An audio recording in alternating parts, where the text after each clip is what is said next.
Hello guys, स्वागत है आपका कोरियन ड्रामा एक्सप्लेनर चैनल पर। और आज हम बात करने वाले हैं मनी हीस्ट के नेक्स्ट एपिसोड की हिंदी एक्सप्लेनेशन के बारे में। प्रोफेसर एक अलग से रूम में बैठा होता है। ये रूम बैंक के बाहर होता है और बाकी सब बैंक के अंदर होते हैं और वो सबके फ़ोन कलेक्ट कर रहे होते हैं कि तभी वहाँ टेलीफोन ट्रिन ट्रिन करता है। बर्लिन उस डेस्क पर बैठने वाली यून को आगे बुलाता है और बात करने के लिए कहता है। यून डरते डरते आगे जाती है और बर्लिन के साथ फ़ोन तक जाती है। वो फ़ोन पर अच्छे से बात करती है और मिंट में जो हो रहा है उसे शक नहीं होने देती। बर्लिन उसकी तारीफ करता है और उसे वापस सबके पास ले आता है। इधर डेनवर, रियो और मॉस्को तिजोरी को काट रहे होते हैं। मॉस्को उसको काट देता है और लॉक ओपन कर लेता है। वो अंदर जाते हैं और पैसे देखकर खुश हो जाते हैं। वो पैसों के ऊपर लेट कर मस्ती करते हैं।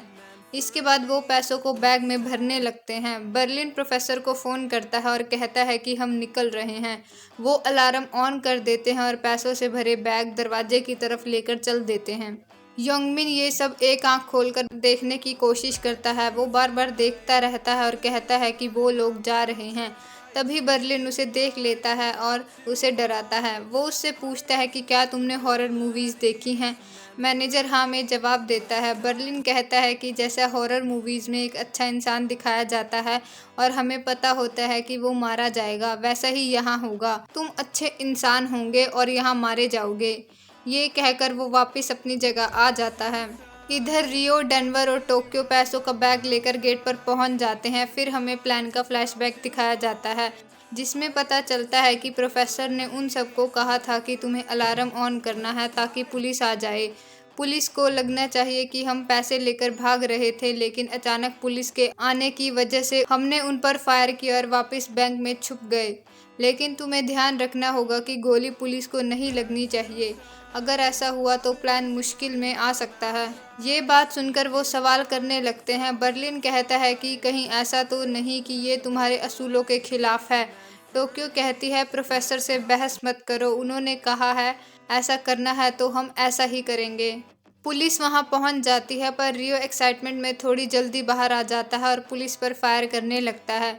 उसको बचाने के लिए टोक्यो भी बाहर आ जाती है और उसे वापस ले जाने की कोशिश करती है, लेकिन रियो डर के मारे गिर जाता है। टोक्यो देखती है कि प्रॉब्लम्स बढ़ रही हैं तो वो स्मोक ग्रेनेड का यूज़ करती है। वो पुलिस वालों के पास स्मोक कर देती है और फिर वो सब रियो को अंदर ले जाते हैं। टोक्यो रियो को डांटती है और कहती है कि आज तुम्हारी वजह से प्रोफेसर का प्लान खराब होने वाला था। पुलिस पर हमले के बाद ये बात सारी जगह फैल जाती है कि मिंट में लुटेरे घुस गए हैं। दोनों देश एक टीम तैयार करते हैं जिसमें नॉर्थ और साउथ कोरिया के इक्वल ऑफिसर होते हैं। टीम की लीडर सियोन वूजिन होती है। फिर हमें वूजिन को दिखाया जाता है। वो अपनी बेटी के साथ खाना खा रही होती है और कहती है कि आज डिनर पर चलते हैं। उसकी बेटी खुश हो जाती है। वूजिन की मॉम भी वहाँ होती हैं।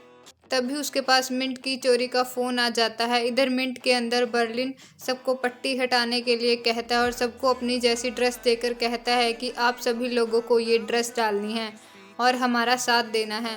दूसरी तरफ ओस्लो फ़ोन की तार को टॉयलेट सीट से निकालता है। दरअसल ये तार प्रोफेसर और उनके बीच ही कम्युनिकेशन के लिए होती है। ये फ़ोन की तार होती है ताकि पुलिस इसे ट्रेस ना कर पाए। इस कनेक्शन के साथ प्रोफेसर ने अंदर सीसीटीवी भी लगाए होते हैं जिन्हें वो अपनी स्क्रीन पर देखता है। इधर मिंट के बाहर मीडिया इकट्ठी हो जाती है। वूजिन भी वहां पहुंचती है और हालात का जायजा लेती है। एक पुलिस वाला उसे सारी जानकारी देता है। अंदर जाते ही उन्हें सोशल सिक्योरिटी का कैप्टन चा ह्यूक मिलता है। वूजिन अपना इंट्रो देती है और कहती है कि मैं नेगोशिएशन टीम की लीडर हूँ। चा ह्यूक कहता है कि इस केस में नेगोशिएशन की ज़रूरत नहीं पड़ेगी। उन दोनों की इस बात को लेकर बहस हो जाती है। वूजिन कहती है कि ये केस शांति से सुलझाना है क्योंकि अंदर 50 से ज़्यादा हॉस्टेजेस हैं। कैप्टन कहता है कि मेरे आदमी अंदर जाएंगे और 5 मिनट में उन्हें ख़त्म कर देंगे।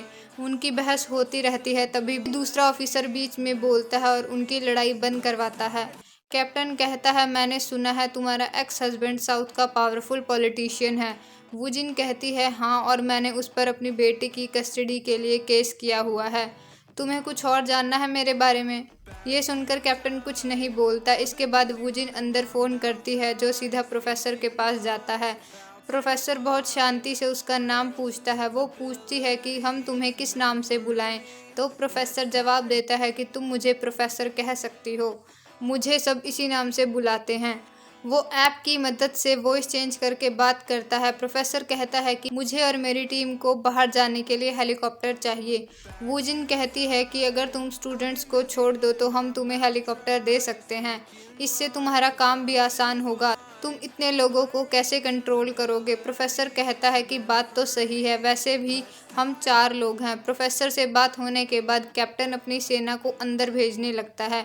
वूजिन ये देख लेती है और पूछती है कि ये क्या हो रहा है। तो कैप्टन कहता है कि वो 4 लोग ही हैं, हम उन्हें आसानी से ख़त्म कर देंगे। वूजिन कहती है कि ये उनका प्लान भी हो सकता है, तो वो उनकी बात नहीं मानते और उसे केस से हटाकर भगा देते हैं। वो अपने बीएफ सुनहू को फ़ोन करती है और उससे मिलने के लिए कहती है। उसका बीएफ पूछता है तुम तो जॉब पर थी, तो वो बताती है कि उसे केस से निकाल दिया गया है। इसके बाद वो उससे मिलने कैफ़े में पहुंचती है और हम देखते हैं कि ये आदमी और कोई नहीं बल्कि प्रोफेसर है। फिर एक फ्लैशबैक शुरू हो जाता है जिसमें प्रोफेसर कहता है कि हमारे अंदर घुसने के बाद दोनों देशों की जॉइंट टीम हमारे केस पर काम करेगी। वो कहता है कि नॉर्थ कोरिया के पास नेगोशिएशन टीम नहीं है, तो नेगोशिएशन लीडर साउथ से ही होगी। वो कहता है कि रियो ने सबकी डिटेल्स निकाली हैं, ज़्यादातर ऑफिसर्स पर कोई ना कोई केस चल रहा है, इसलिए मुझे लगता है कि ये केस सियोन वूजिन को मिलेगा। ये हमारा हथियार होगी जो अनजाने में हमारे लिए काम करेगी। फिर ये फ्लैशबैक ख़त्म हो जाता है। वो दोनों बातें करते हैं। वो कहता है कि हमें मिले 2 महीने हो चुके हैं। फिर हमें पता चलता है कि प्रोफेसर अंदर फ़ोन कर बता चुका है कि वूजिन को केस से हटाया जा चुका है।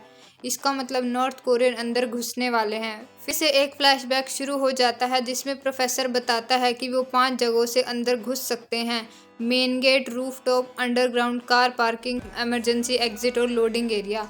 वो कहता है कि वो मेन गेट और छत से छुप कर नहीं आ सकते, इसलिए वो इन जगह का यूज़ नहीं करेंगे और बची हुई 3 जगह से आ सकते हैं। प्रोफेसर कहता है कि जब वो आएंगे तो हम उन्हें वापस भेज देंगे। वो सब कहते हैं कि अगर वो आए तो हम मारे जाएंगे क्योंकि हम कम हैं। तो प्रोफेसर कहता है कि हम उनसे ज़्यादा हैं। इधर फोर्स तीनों एंट्री से घुसने की कोशिश करती है। अंदर भी अफरा तफरी मची होती है। फोर्स वाले अपना कैमरा लगाकर अंदर देखते हैं कि बहुत सारे लोग बहुत सारे हथियारों के साथ दिखाई देते हैं। कैप्टन स्क्रीन पे देखता है और चौंक जाता है। फिर यूट्यूब पर एक वीडियो लाइव डलती है। दरअसल इस वीडियो को वही लोग डालते हैं। वीडियो में वीआईपी लड़की और बैंक एम्प्लॉय बताते हैं कि प्लीज़ अंदर मत आओ, उन्होंने हमें अपने जैसी ड्रेस पहनाई हुई है और हमें फेक गन्स दी हुई हैं। तभी उन्हें पता चलता है कि वो लड़की एक एम्बेसडर की बेटी है। ये पता लगते ही वो मिशन अबॉर्ट करते हैं। कैप्टन फोर्स को वापस आने का ऑर्डर देता है। फोर्स के जाने के बाद बर्लिन उन सबको थैंक यू करता है और सारे लुटेरे उनके लिए क्लैपिंग करते हैं। इधर प्रोफेसर और वूजिन बातें कर रहे होते हैं। तभी वूजिन के पास फ़ोन आता है। फ़ोन आते ही प्रोफेसर समझ जाता है कि मिशन कामयाब हुआ है। वो कहती है कि मुझे काम पर वापस जाना होगा। उसके जाते ही प्रोफेसर रूम में चला जाता है और फ़ोन करता है। वो कहता है कि अब नेक्स्ट मूव का टाइम हो गया है। फिर एक फ्लैशबैक चलता है जिसमें वो पूछते हैं कि क्या मिंट में 4 ट्रिलियन डॉलर होंगे। प्रोफेसर कहता है नहीं। ये सुनकर वो पूछते हैं तो हम क्या चुराने जा रहे हैं। प्रोफेसर कहता है कि हम अपने पैसे खुद छापेंगे। ये सुनकर वो खुश हो जाते हैं। फिर फ्लैशबैक ख़त्म हो जाता है और वो लोग पैसे छापने लगते हैं और एपिसोड ख़त्म हो जाता है।